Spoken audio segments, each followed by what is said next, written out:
Hey everyone, it's Tom from Athletes for God, and I want to talk to you guys today about kind of a funny subject, which is your self-esteem and your self-image.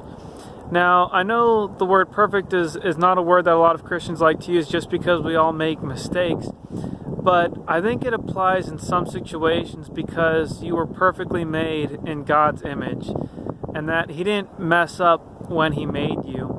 And I think a lot of us feel insecurities about different things, especially if we're competing with other people.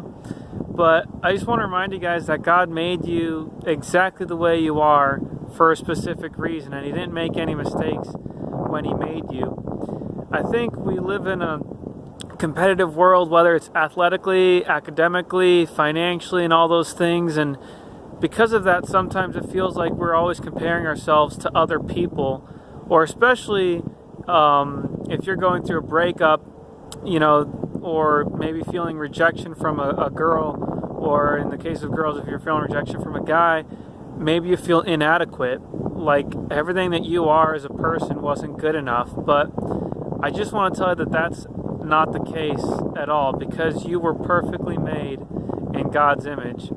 I think one of the things that we do when we fall in love with someone is every list that we ever had of things that we wanted kind of gets thrown out the window.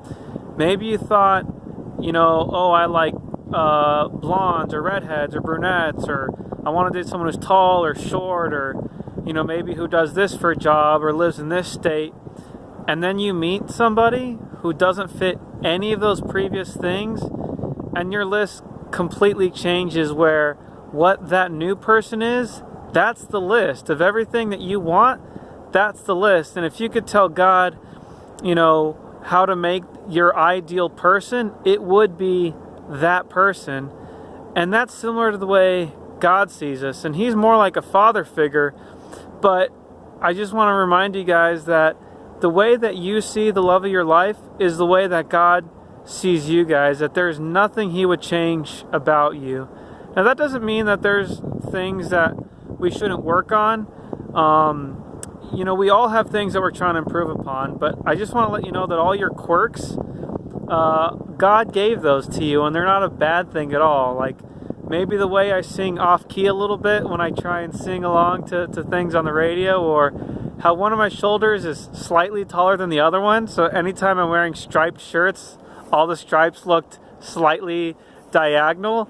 Like all those things, God gave me those, and I'm not ashamed of them. And so I just want to remind you guys that whatever it is that you feel insecure about, just know that you don't have to compete with anybody, because you were perfectly made. And I want you guys to keep striving for improvement in all the other aspects of your life. But as far as who you are physically and things like that, there's nothing that I would change about you, nothing God would ever change about you. And with that, this is Tom Hager from Athletes for God, and I will talk to you guys soon.